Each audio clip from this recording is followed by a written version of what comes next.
You're smiling. All It right. says it's live on YouTube. There we are. Hey guys, my name is Guillory. I'm an integrative life coach, and my guest today is Malerie Veillon, who is also an integrative life coach, as well as a physical therapist and a marketer for holistic health and wellness entrepreneurs, right? Helping them market themselves on social media and kind of putting their I'm not exactly sure, but are you helping them with their branding and photography and how to find that online space for their. Yep. So it's understanding that we are personal brands. We're not just businesses anymore. We're not just this big brand. We're actually people behind the business. And that branding aspect of it is a lot personal. And so it's basically taking their personal aspect, the front of the business, like You're putting them in front frozen. of their business, right? You're frozen. Uh-oh. I'm going to give this a second. Oops. There you are. You froze and you're back. So if we need to, let's just start it over. We can cut that off of the YouTube live. So hey guys, in case we have to repeat that, my name is Kim Guillory. I'm an integrative life coach, and my guest today is Malerie Veillon, who is also an integrative life coach. Malerie and I have done quite a bit of work and training together. Malerie is also a physical therapist and a marketing coach for holistic wellness entrepreneurs or practitioners. She helps put the personal face to the brand. Is that what you would say with their business? Like a lot of us hide behind our business, right? Yeah, I would definitely say that. It's not like we're not a big business. We are, and most businesses are not anymore. It's all personal brands, and it's understanding that we are a human being behind this business, and we need to come out and show ourselves so that we can connect to people. Why is that so hard for us to like be in front of the camera and like put our face on our brand? Because we have to be vulnerable to do that. We have to like be willing to let people see us, all of us, for who we are, and let them make a judgment about us, and let them decide if they like us or not, and if they want to work with us or not. And sometimes that's hard. It takes a lot of courage, and it takes a lot of kind of takes a lot of guts to be able to do that. And it's easy to hide. That's the easy thing to do, but we don't grow our businesses and we don't help people that way. So we have to make a Okay. decision. Yeah. So I want to talk about your story today because you have really taken a bold step of courage in many, many different ways. It's, because we say it's how we do anything is how we do everything. You didn't just do this in your business, like your entire profession, right? Like what you thought. So I want to give you the space to share your story. I think of Pema Chodron when the book When Things Fall Apart, because I very much experienced this in my own life. But I want to give you the space to just kind of hear yourself on that and really how far you've come, because I don't know if you give yourself the credit. Yeah, you're really good at pulling things out like that. Um, so I have been practicing as a physical therapist for almost 7 years now. I have a husband and two kids, two very little kids, and like let's see, a week or 2 weeks, no, 1 week before coronavirus started and everything shut down and everyone went into quarantine, I was let go from my full-time physical therapist position because we just didn't have enough work, and our company just couldn't support as many full-time therapists as we had, and I was the last one hired, so I was the last one let go. And it wasn't even an option like to find another job somewhere because the same thing was happening everywhere. Like all of healthcare was kind of crumbling, and it kind of still is right in the midst of coronavirus, and we're seeing where we healthcare in general was kind of um, not really up to par with treating people like as the whole person, the whole human being. But I digress. So that happened to me, that I just kind of, my job ended, and it's still that way. Like I'm working PRN. I literally have one patient now. But I fell apart in that moment because it was like, oh my God, what am I going to do now? Like it's like a part of me died, like an actual part of who I am, like the label that I gave myself ended. There was no continuance of that. that was it. I just had to let it go. Like it wasn't an option that I let it go. It just did. It's kind of like it was the choice that I made. Um, and thank God that you were there for me at that time, because I had to let myself fall apart in order to pick myself back up. And me talking to you that night, the night that I knew that my job was over, was the absolute most vulnerable that I've ever been in my life. Like before that, everything that led up to that, there was always still some defense. There was always still a wall up that I couldn't allow myself to let down in order to receive, like, in order to let myself transform and to see the whole story and to let it fall apart so that I could step into a new story and create something different, something that I wanted. So this, yeah, go ahead. I specifically remember, like, I remember the conversation, and but it wasn't just that. There was so much that your biggest fears all happened at one time. Like everything Mhm. you thought was the worst case scenario had happened a couple of weeks before. And then a couple of weeks, like even a week before that, something else had happened. And then there was like the only thing left was the job, right? That was like Yeah. the last sure thing. You're like, well, I still have my job. And then, but this was way before we even knew about Corona. I don't remember that being even Mhm. part of the conversation. There wasn't a threat of this at all at that time. We were just in normal Earth time whenever you Right. called and said that. And I remember specifically the your how you came to the call was so different. It was different in that, like what? Like there was no defense left. There was nothing left Exactly. to It hold was up. it Yeah. was total surrender of there is nothing left to hold. Now what? Yeah. It was that really wide open, vulnerable reality of the grief. Mhm. Yeah, for sure. Because even before that, it was a lot of resisting what was actually reality, like resisting not wanting my kids to be this way and not wanting my husband to be this way and not wanting my job to be this way. And it was everywhere. The resistance was everywhere. Like you said, how we do anything is how we do everything. I wasn't just resisting things falling apart, I was resisting everything. Yeah, because And let's talk about the job, the dissatisfaction in the job up and right in the mhm, your actual work as a physical therapist and mhm, your ability and how that was showing up for you. right.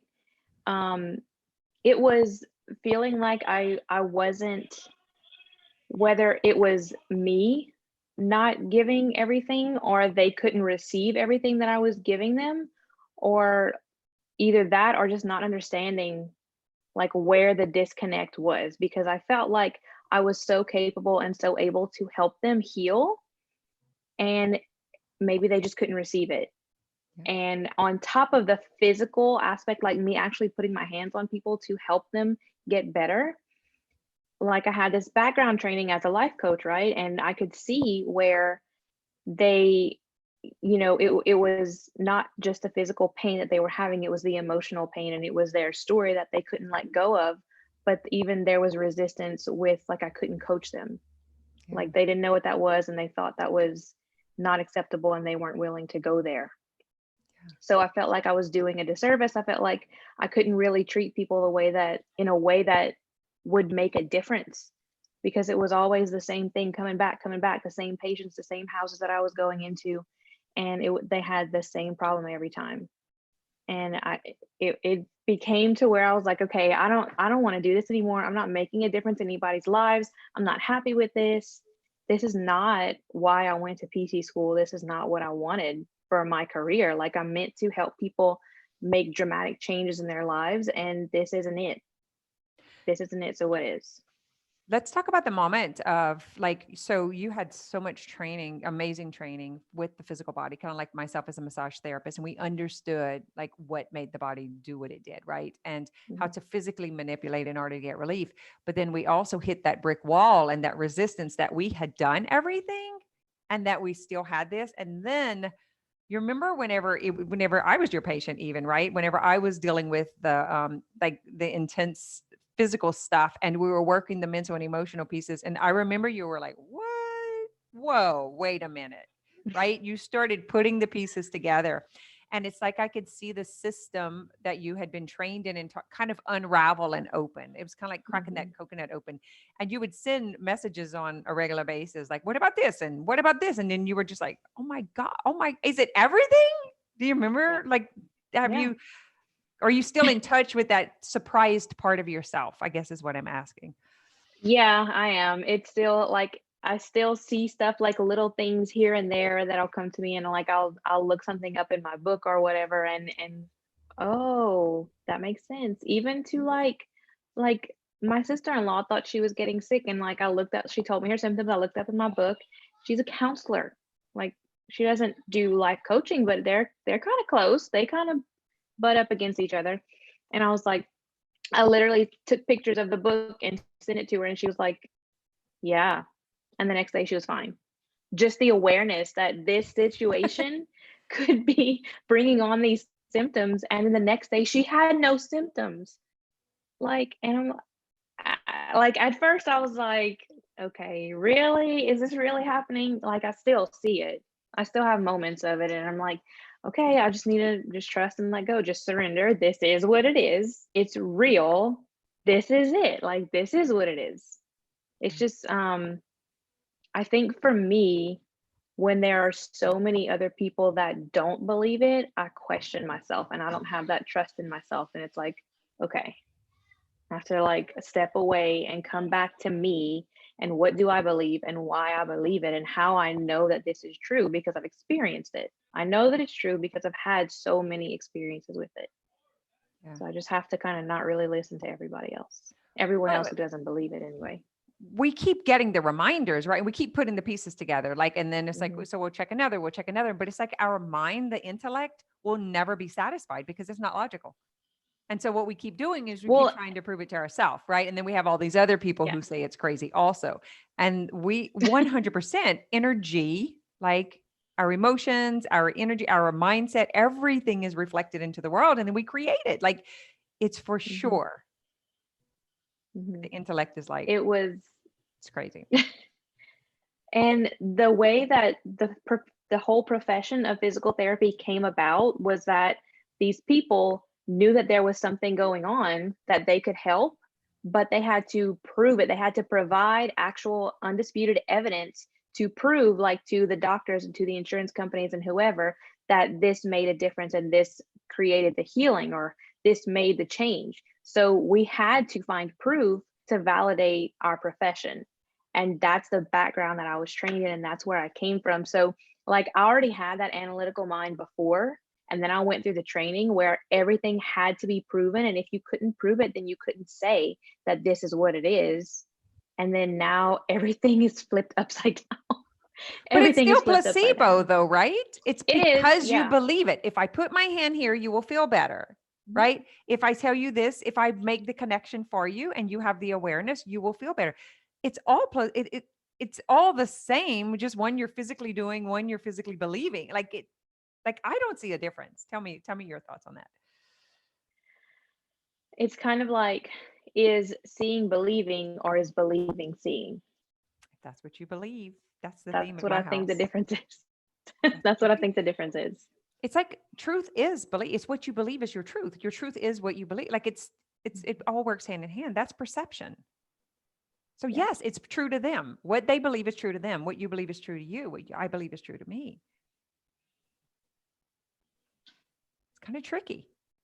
Yeah, it is. It's tricky to me because then you could literally question everything.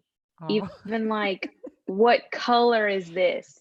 Someone who's colorblind can't see that. Someone whose eyes are different from mine might say that that's blue and I say it's green.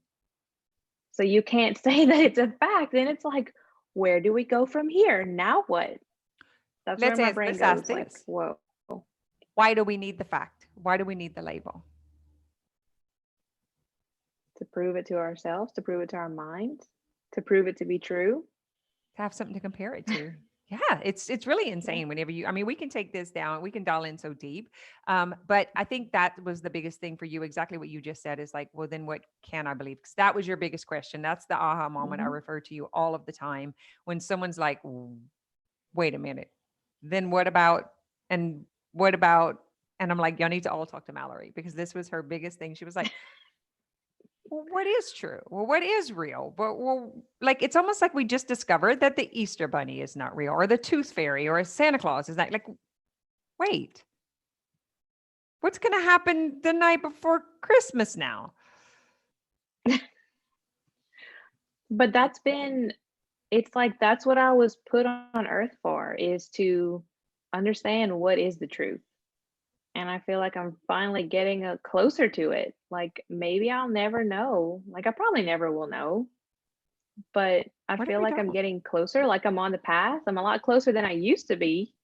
But Because what if we even don't? whenever, Like, seriously, like, yeah, probably won't. what if we're just here to have an experience? Yeah. What an experience. What a ride, right? Yeah, for sure. And my experience is going to be a lot different than your experience and someone else's experience. And we could be like in each other's stories and perceive them totally differently. Yeah. And I was going to say, so your truth, they would just kind of drive this home. Your truth was, if I make good grades, if I get into the PT school, I will have a job forever that will pay good money, that will help people. That was your truth, would you say? Hmm. Yeah. Yeah. On a And scale of be 1 to 10, secure and have a happy life. how true was Yep. that to you on a scale of 1 to 10? Before, how true was it before? Yeah. When you were doing it, It was everything. yeah. It And was what happened? everything. It was 10. It was And now? what happened when that job didn't exist anymore. It was okay, well, that wasn't it. Now what? And now I'm still in the figuring out the now what, in the But what midst of, happened to the truth is what I'm asking. If oh, it the was the truth just truth. crumbled and fell apart. Mm. That's what happened for me. There are still people in my life who don't believe that. And I'm like, I'm still here. I haven't died. Like you said earlier, I haven't died. I haven't lost my house. We still have a roof over our heads. I'm still paying the bills. Like I'm figuring it out as I go along. And I still don't have a job with a company where they are providing me the paycheck. Now I'm creating the money. The money's coming to me because of the service that I'm providing, not because someone's paying me, and Well, I'm making it happen. yeah, I think where we get confused too is we believe because someone else is Mhm. giving us a paycheck that we're not the ones earning it, but we're still the ones earning it, right? There's like, it's really about stepping into the full responsibility of, as Mhm. us as human beings, Mhm. us as having something to offer and serve. Mhm. So from here, I have a couple of questions for you that, and first was like about things falling apart and rebuilding and like really being able to surrender to not knowing, and how scary that was. And which is the reason that we hold on to the jobs, the reason that we hold on to the truth, the perception of the truth. Like, how is that experience for you? Like, how is it that you're still in this and you haven't fallen apart?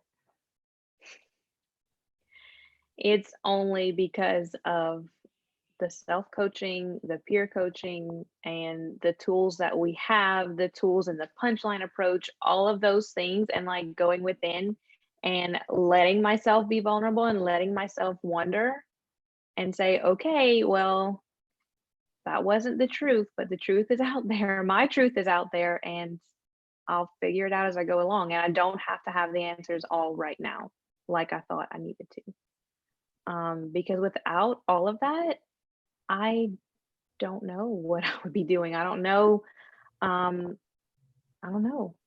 What Like change, who's like how, when you, because people who are listening don't necessarily know what any of that is. So mhm, how would you share what your perception was like and what it is now? Like when you mhm. talk about these tools that you've gained, like what is different this year than if this would have happened 2 years ago? What is different this year? Like right now compared to before, like your before and after. How would you have Oh, handled before and this after all of before the it. work? Okay. I would be out there looking for another job, doing something that I didn't feel was the truth or was the answer or wasn't fulfilling for me or was what I think is not actually serving people. I would be out there still trying to find something, some way to have an income. And um like at the time, like in the moment, the day that I lost the job and came home and was crying and, talking to you on the phone, and I was telling you, I lost my job. I will have no income. I will lose my house. I won't have anything. I won't have anywhere, I have 2 kids to take care of, and I won't have any, a roof over their head. And then you were like, okay, let's get present and let's just look at the facts. This is what the story that you just told me is, all of these things that aren't actually happening right now. And then these are the facts. This is how much money I have right now. This is how much money I know I'm going to get. This is what my bills are. These are the facts. And in that moment, just in that couple of minutes of like looking at, getting present and looking at the facts, I realized, okay, I'm actually safe right now. And I'm actually safe for a couple of months. Like, I'm okay. I'm going to be okay. And knowing that, like, I'm not going to actually be homeless. My kids are not going to not have a place to live. We're going to figure it out. We have time. We have enough to live on right now. We're safe. We are safe right now. That was like step one. Of course, coming to presence is always step one. And realizing that I was believing this story that wasn't true. It just wasn't true. Like, and my brain kept telling me it was the worst thing ever.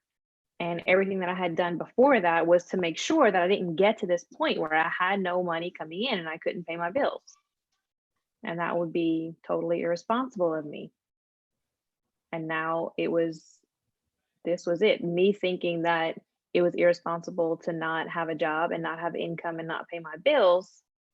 Now I was there. Now what I thought was the worst thing ever was there in the moment. And And you I actually made it had through some that. you actually had some liberation from that, right? Because Yeah.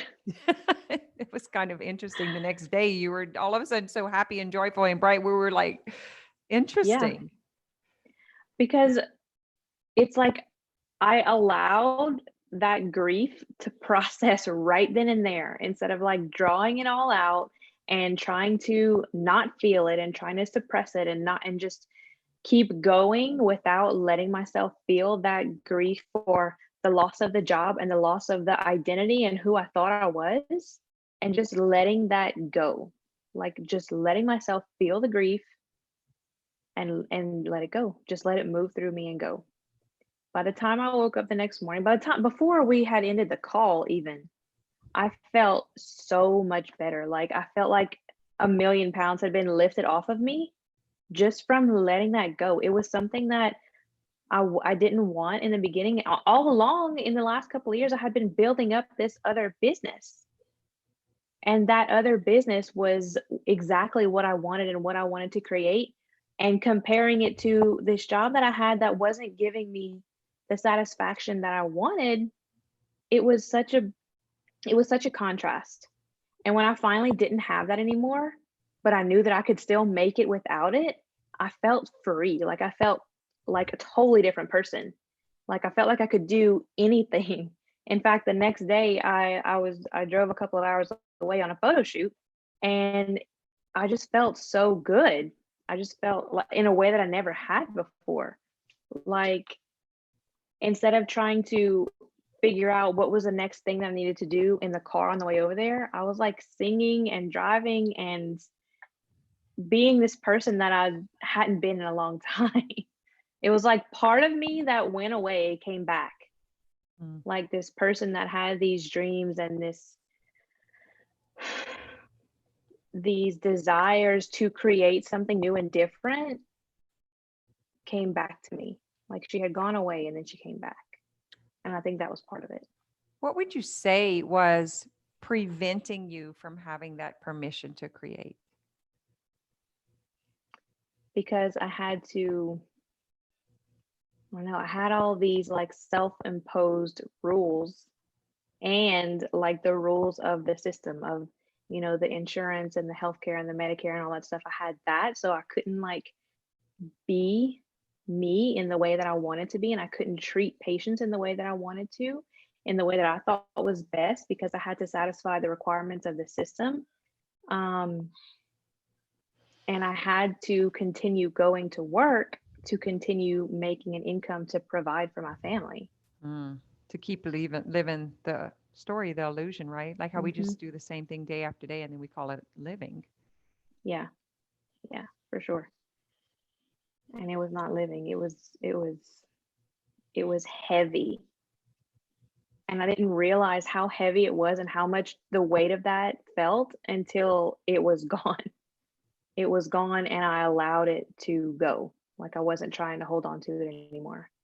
Do you think we just get used to carrying the weight day after day? So with the weight, like we just keep adding more weight, but it's so gradual, we don't know. Kind of like when we're Hmm. unpacking the story and coaching, before we know it, we're light, right?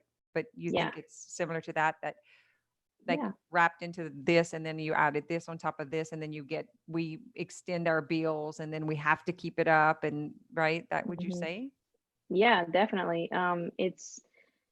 It's exactly what you said. I mean, I don't think I could put it into better words than that. Like you don't notice it because it's just a little bit at a time, a little baby step at a time. And then before you know it, you look back at where you were and it's like, whoa.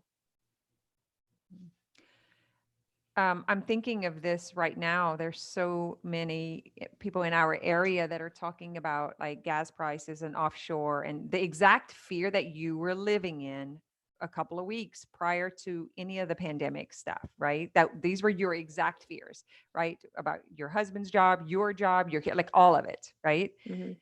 What would you or what could you share with them right now? Because this is the mind of America, right? Hmm. Everyone's going to this. I see their Facebook.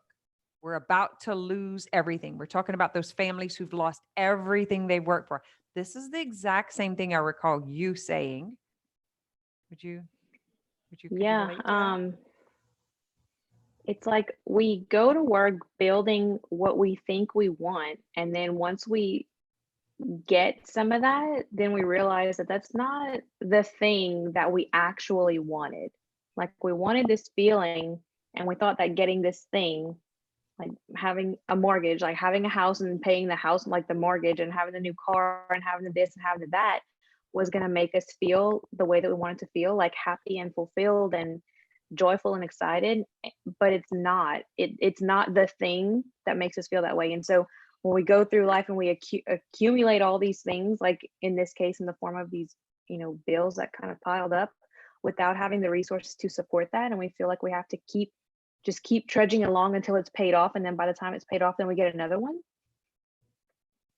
This whole situation with the pandemic and everything, I think a lot of people are realizing, I have all this excess and I don't need it and I don't want it, but I've been continuing doing it this way to keep all this extra baggage that I don't want.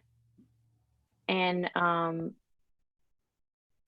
letting some of that go, regardless of what other people think about it, is actually, I mean, it's scary at first, but once you take that step, and then you take that next step, and then you take that next step, each step is scary, don't get me wrong, but once you do it and then you look back at where you were, it's like, I don't ever want to go back there. This feels so Mm. much better than what it felt like back there, continuing like grinding and trudging and going to work doing something that we don't like, that's not fulfilling, for something that doesn't serve us and doesn't serve anybody.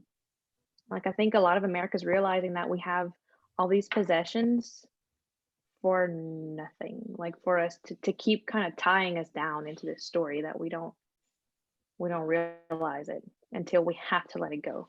And What I about the? think Go ahead. I saw something on the news. They, whatever news channel, interviewed Gary Vaynerchuk, and he was like the point that he made was like, let go. If you have to sell your house to pay your bills to keep going, it's just a house. Like it's not who you are. But if it allows you to go on living another day, like you're not gonna die if you lose your house. Like he kind of put things into perspective. You're alive. You don't have to have all these things. We want all these things to give us this status symbol, but we don't really actually want that status symbol because it doesn't give us what we thought it was going to give us. It doesn't give us that feeling that we wanted. So, so I'm not sure you realize this, or like, let's talk about this for a moment. So, because that's the American dream, right? The illusion of the American Hmm. dream. Now you're saying it from already surrendering. So you're like all excited in this loss of like there's a lightness to it, right? There are people who are literally still holding on where you were 2 weeks prior Mhm. before you got the notice.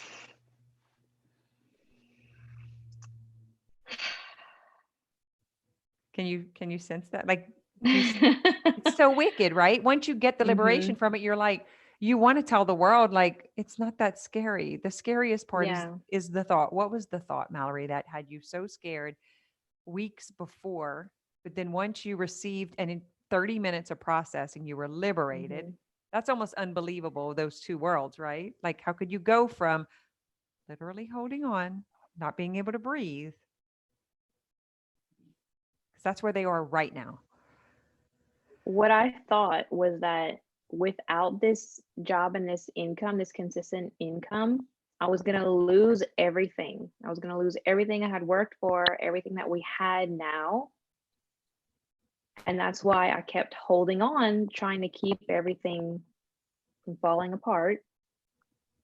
And then that wasn't an option anymore. Can you paint the picture? Tell me exactly what your brain envisioned that looked like. Like paint me the portrait. You lose everything. You can't like describe it. Like, have no money, can't pay for my house, and have to not just sell my house, but like the what I thought was going to happen was like the bank was going to come and take my house away from me and kick me out, and I was, not going to have a place to live. My kids were not going to have a place to live. They weren't going to have like a bed to sleep in like they have now in this house, and I wasn't going to have anything like like I don't know, walking along the side of the road. I don't know why. In that moment, right? Like the Like with cops my were kids, coming to yeah. deliver you the paper to take the house that day, the next Yeah. day. Yeah. Yeah, that's what my brain was telling me was going to happen. And y'all are walking on the side of the Like we road with the yeah, suitcase. where there's no what is it on the side of the road? This, like the part that you walk, you're not supposed to walk on it, but the side of the road, like there's no side of the road here. Shoulder.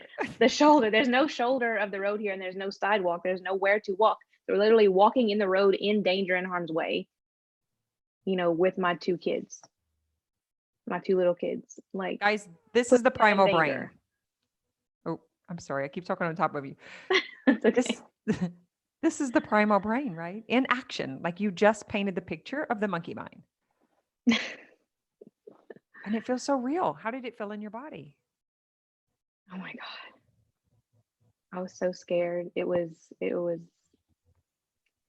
panic, and it was like this like grip on my heart and my lungs and my chest, and like couldn't breathe.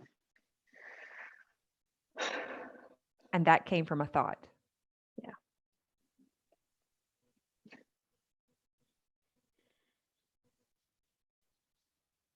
And it didn't have to be that way. Like, I mean, yeah, that's just how that wasn't the actual scenario.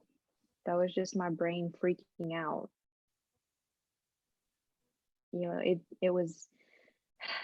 It was real in the moment. It felt real in the moment, but it wasn't the truth. It wasn't I was operating from the story that I believed, not the facts that were actually right in front of me. Yeah. That's like the intellect. It's like the mind. It's Mhm. that primal brain is like to really like you have to be safe. You have to survive. You have to go. You have to. This is the toddler. This is the infant child, the immature part of us that doesn't know how to handle this nervousness in our body and our system, right? And it's completely activates the nervous system, drowns out the immune system. And this is why people are sick. And this is why you couldn't help your clients because they couldn't see that. Mhm. How do we help people to see that?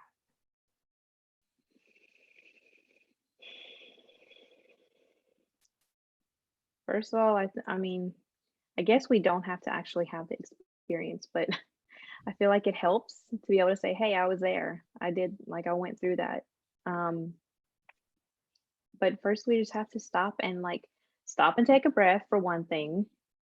Say you're not actually in danger now, and just lay out the facts and compare the facts to the story that your brain is telling you, and realize that I'm not actually going to be walking on the road with my kids in harm's way tomorrow. That's not the fact. Like, I still have a job at the moment, and it's okay, that we're going to be okay, and I'm going to figure it out. But looking at the facts and stopping and realizing this is how much money I have, this is how much time I have. Okay, I'm safe right now.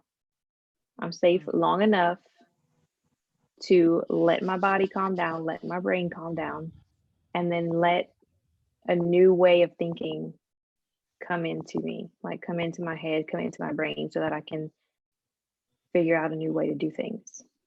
Right, because we don't have access to the frontal cortex who problem solves for us, right? Whenever we're in the fight or flight. And that's the experience. That's why you got the liberation, because you were able to Yeah. trust that you knew and you could figure it out. I am smart. I have gotten through school. I do have a lot of skills.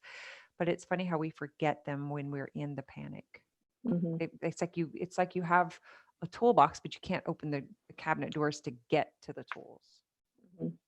And it was also like, I wasn't even like asking myself the question of how to make this a possibility and a reality, because I was in that panic mode. My brain was just saying, oh my God, freak out, freak out, freak out. It wasn't like, I wasn't asking myself, how can I bring in an income to take care of my family?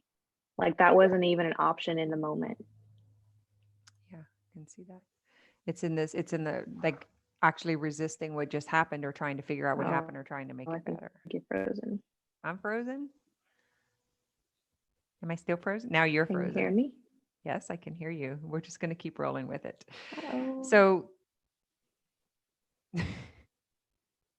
yeah, the internet is so slammed up right Okay, now. you're kind of cutting out a little bit. Like, I barely hear anything, and you're frozen. Still? Oh.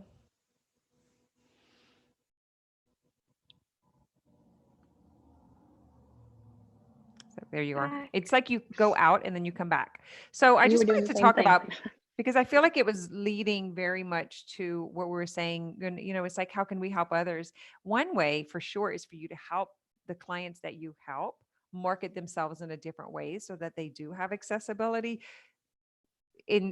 Tell me what's the thing. Tell me who they are, what's holding them back, and how you help them. So, holistic wellness leaders are people like me, physical therapists, chiropractors, other coaches, people who are providing, like, helping people to heal, whether it's physically, emotionally, spiritually, mentally, whatever it is. But they don't have the confidence to put themselves out there, to make themselves the personal brand, like what you've done, and allow themselves to be seen, so that potential clients and people who need their help can, like, connect with them and be able to hire them for their services so that they can get the help that they need. So it's, especially with so much that's online now, there's lots of businesses, there's lots of people online, but if it's not like a personal connection, then we're missing out on a huge aspect of being able to help people who need to hire us because they need what we offer. And whenever we can do that, whenever we can put our pictures out there, put our live videos out there, and talk to people one on one, and just establish that connection and realize, hey, I'm a person too. I'm just, I can help you with this. This is what I do. Whenever we can do that, then we can let those, kind of like letting those people in the door, like in the door to our office or our house or whatever that it is. But without putting ourselves out there, then they're just looking at the front of the building, the front of the house, and they don't see that there's people inside. It's almost like not What having a they need sign to on the know. building, right? It's just a brick with these windows and you don't really know what's happening. Like, who owns that? What is that? What do they offer? Yeah, exactly. So now that's what I'm doing. I'm helping those people, the people who are helping people heal. I'm helping them to put themselves out there so that they can market themselves, market their business, so that they can connect with potential clients, and those clients can hire them so that they can get the healing that they need. Because this kind of work, this kind of, this coaching and this process and all this stuff, a lot of people don't know about it. And they need to be able to heal whatever's holding them back so that they can move forward and create whatever it is that they actually want to create, instead of living this life of fear and scarcity, Yeah. like So what I was doing. So you're basically helping them be the front of their business in a Mhm. way that's reflected in the world. So I remember whenever you and I first started working together. So Mallory was my client, and then I became her client, and ended up just like, let's go do a fun photo shoot. Right, I needed some headshots or something, and then kind of fell in love with the whole idea of, oh my God, people need to know this and they need to see, and they, it kind of started a big part of it. And I remember I was scared to death. You remember I was sweating. I didn't want to take my pictures. I had all of these stories, and we're like, whoo, you don't just need to take our pictures. You need to do some coaching on my brain. Because we For had some pretty sure. frightful sessions. I was like, I can be a little tough. I remember the time you were saying we were in the middle of a shoot, going from one location to the next, and you were complaining that you had nothing to wear with a pile of clothes in the passenger seat, and then you spilled your coffee on all of them. Then you really had nothing to wear. Like you made sure that you had nothing to wear because you poured your coffee all over it. No, I didn't do it on purpose. It's so I know. crazy. No. Anyway, all right. Well, thank you for sharing your story.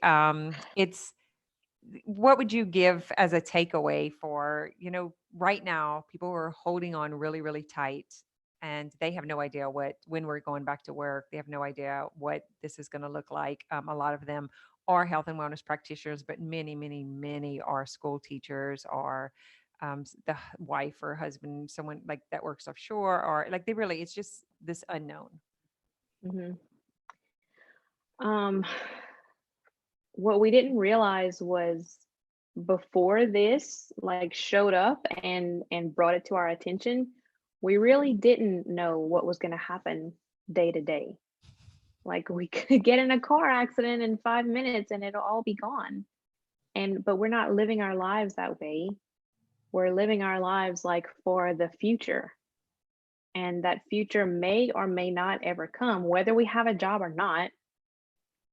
But what we should be doing is living our lives for the present moment, for right now, and looking at what we have and being grateful for what we do have right now. Because most of us can say that we do have something to be grateful for, no matter how simple it might look.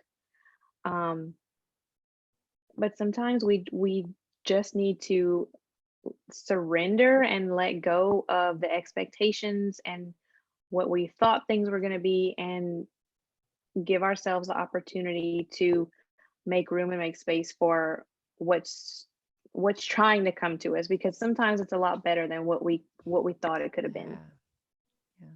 So just kind of like surrendering and letting go of what's not meant to be there, and just trusting that what is meant to be there will fill its place.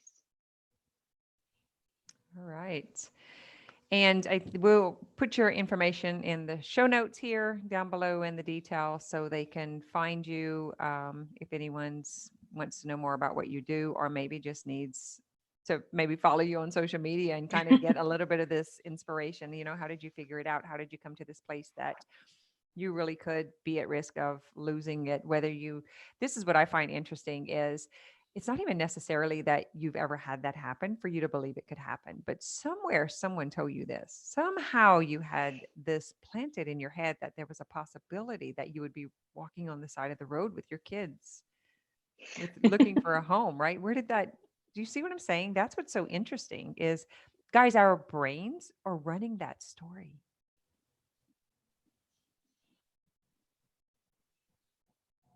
I don't know where that came from. I don't remember if someone told me that. I really don't know where that came from. That would be another process, but it happened, and my worst fear is did not come true. So, I mean, what I thought was my worst fear happened, but I mean, I didn't end up walking on the road with my kids. So, So what if our thoughts are not necessarily true? What if our brain is lying to us? Are you mhm. guys willing to consider that that's a possibility? I'm going to turn this off of YouTube. We have some guests here, so I'm going to let them ask questions or give us feedback. So I'm going to go ahead and turn this down. Thank you guys for joining.